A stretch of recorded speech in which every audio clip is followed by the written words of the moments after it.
दोस्तों केकेआर और चेन्नई के बीच में जो मुकाबला होने वाला है, ईडन गार्डन कोलकाता के पिच पर मुकाबला होगा। पहले पिच रिपोर्ट, उसके बाद जो है ना आपको सबसे अलग टीम रहेगा वो मैं आपको बताऊंगा, और कौन से प्लेयर को किस कंडीशन में लेना वो भी मैं बताऊंगा। ठीक है ना। तो सबसे पहले पिच रिपोर्ट समझो। सबसे पहले फेसबुक पे जो भाई नए हो फॉलो कर लेना और लाइक कर देना। ठीक है ना। अब समझो, देखो इस पिच का जो अभी तक हुआ इस पिच पर, ठीक है ना, वही 100% जीतेगी। और सेकेंड इनिंग में जो है ना कभी भी जीत नहीं पाएगी, ये चीज़ समझना।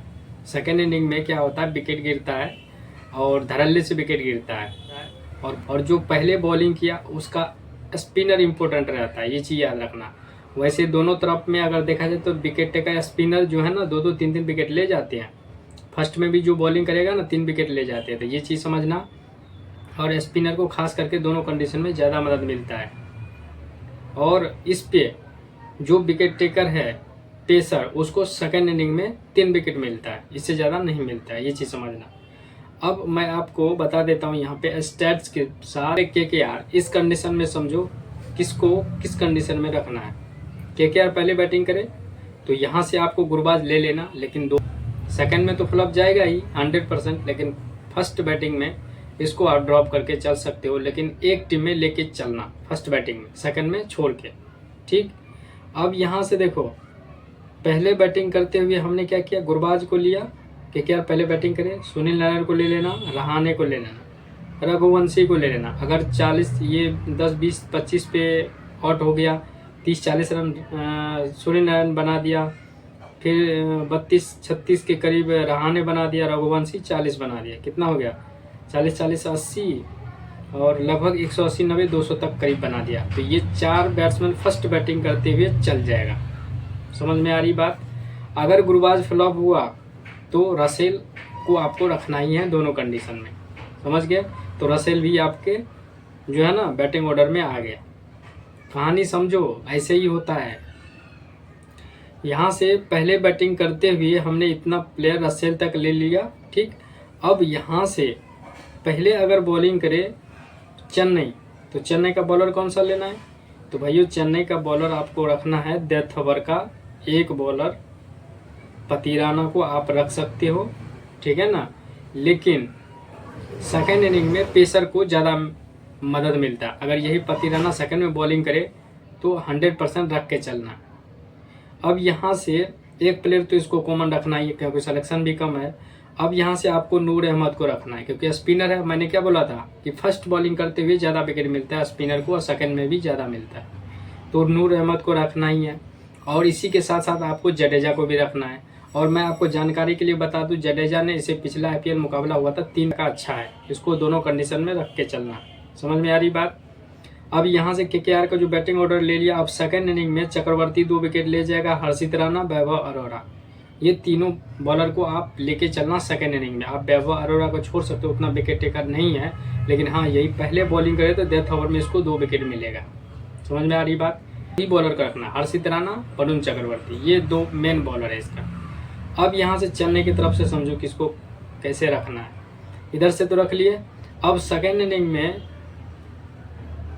महथारे को रख लेना, और यहाँ से एस अरशद को रख सकते हो या फिर डी विलियर्स को रख सकते हो। सेकेंड इनिंग में आपको 2 बैट्समैन रखना है और सैम करन को आपको दोनों कंडीशन में रखना है। समझ में आ रही बात। और फिर आपका जडेजा दोनों कंडीशन में रहेगा। डी विलियर्स देख रहे हो कितने नीचे है, तो हाँ यही आपका काम आएगा। ठीक है ना। ये एस अरशद और जो ओपनिंग करता है ये महथारे। ठीक है ना। सिलेक्शन भी कम है, तो इन दोनों को आप रख सकते हो सेकंड इनिंग में। बाकी ऑलराउंडर से इन दोनों को तो रखना ही, सैम करन और जडेजा को। ठीक। अब समझो अगर चेन्नई पहले बैटिंग करे, इसमें आप CBC आपको बता देता हूँ। देखो केकेआर पहले बैटिंग करे तो सुनील नारायण को आंख बंद करो और कैप्टन बना दो। समझ में आ रही बात। और सेकेंड इनिंग में पहले ये समझो, सेकेंड इनिंग की तरफ से अगर बॉलिंग करे ना तो आप जडेजा को VC बना सकते हो, या जडेजा को कैप्टन भी बना सकते हो, और नूर अहमद को VC बना सकते हो। समझ में आई बात। और किसी को भी मत CBC बनाना। अब यहाँ से अगर चेन्नई बैटिंग करे तो इस कंडीशन में आपको महथारे चल जाएगा, एस अरशद चल जाएगा। इन दोनों में से किसी को छोड़ सकते हो, लेकिन सिलेक्शन कम है, अच्छा खेल रहा है ये दोनों, तो लेके चल सकते हो। उसके बाद यहाँ से सैम करन को, हो सकता है कि ये दोनों अगर चला जाए, इसी में से कोई एक फ्लॉप हो जाए, तो सैम करन को सीधा सीधा कैप्टन बना देना। सेकंड इनिंग में ये आपको 2-3 विकेट लेता हुआ दिखेगा। तो फर्स्ट बैटिंग करते हुए या जडेजा, इन दोनों को सीबीसी ट्राई कर सकते हो, ठीक है ना। और यहाँ से आपको मैंने बता दिया कि यहाँ से 2 प्लेयर और सैम करन और जडेजा को रखना फर्स्ट बैटिंग करते हुए। और यहाँ से फिर सेकंड इनिंग में धोनी की कहानी बता रहा हूँ। सेकंड इनिंग में इसका बैटिंग ऑर्डर आ सकता है, धोनी को ऐसे मत रखना, लेकिन इसका जो मिडिल ऑर्डर है ना बैट्समैन, ये सब स्ट्रांग हो गया, तो हो सकता है ये इसकी बैटिंग आए भी तो बॉल कम बचे तो अच्छा खासा रन आपको नहीं मार पाएगा, ठीक है ना।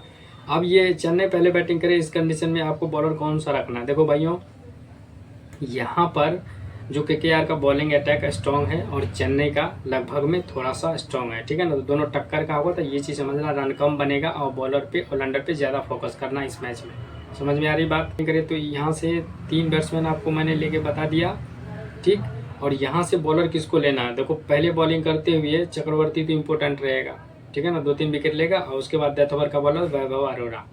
वैसे हर्षित राणा तीनों को लेके चल सकते हो, लेकिन अगर यहाँ से चेन्नई का कोई 2 बैट्समैन अगर अड़ गया तो हो सकता है कि हर्षित राणा को ना 1 विकेट मिले और वैभव अरोड़ा को 2 विकेट मिल जाए। तो हर्षित राणा को कंफर्म है कि 1 विकेट मिलेगा, मैं गारंटी के साथ कह रहा हूँ, लेकिन अगर हो सकता है कि 2 विकेट भी ले जाए, कभी कभी ले जाता है। तो चेन्नई का 3 बैट्समैन इधर से 2 से 3 बॉलर आपको रखने। पति राणा 2 से 3 विकेट लेगा, खलील 2 से 3 विकेट ले सकता है। तो ये 2 बॉलर मेन आपको रखना ही है और नूर को भी रखना है। तो समझ में आ रही बात। अब सीबीसी की बात करें तो दोस्तों, पहले बैटिंग करते हुए आप यहाँ से सैम करन को कैप्टन बनाना और जडेजा को सीबीसी बनाना, ठीक है ना। सैम करन जडेजा पहले बैटिंग करते हुए, और पहले बॉलिंग करते हुए जडेजा इम्पोर्टेंट रहेगा कैप्टन का सबसे बेस्ट, ठीक है ना। यहाँ तक समझ में आ गया। एक चीज़ और मैं आपको बता देता हूँ जो कोई नहीं सोचेगा। देखो, इन दोनों में अगर बॉलिंग अटैक स्ट्रॉन्ग रहता है, इस पिच पर बॉलर को भी सपोर्ट मिलता है। और ये याद रखना कि फर्स्ट बॉलिंग करते हुए स्पिनर इंपॉर्टेंट रहेगा, और फर्स्ट बॉलिंग का डेथ ओवर का बॉलर भी आप 1 पेसर को ले लेना। पहले बॉलिंग करते हुए 2 बॉलर और सेकंड वाले का 3, तो 5 बॉलर आपको ड्रीम टीम में आता हुआ दिख सकता है। और सबसे जो लो सिलेक्शन वाला प्लेयर होगा बैट्समैन का, 1 इधर से ले लेना, 1 इधर से ले लेना। अब वो कौन बैट्समैन जो लो सिलेक्शन वाला है, यहाँ से केकेआर की तरफ से मैं आपको बता देता हूँ, रिंकू सिंह और वेंकटेश अय्यर, ये 2 प्लेयर पंत प्लेयर पॉइंट आपको दे सकता है। तो इन दोनों में से आपको किसी एक को लेना है, खास करके वेंकटेश को ले सकते हो। और यहाँ से चेन्नई की तरफ से अगर बात किया जाए तो वो पंत प्लेयर मेरे हिसाब से ये है शिवम दुबे या दीपक हुड्डा। लगता है 2 प्लेयर आपको ड्रीम टीम में आता हुआ दिखे, या हो सकता है 3 भी आ जाए। समझ में आ रही बात।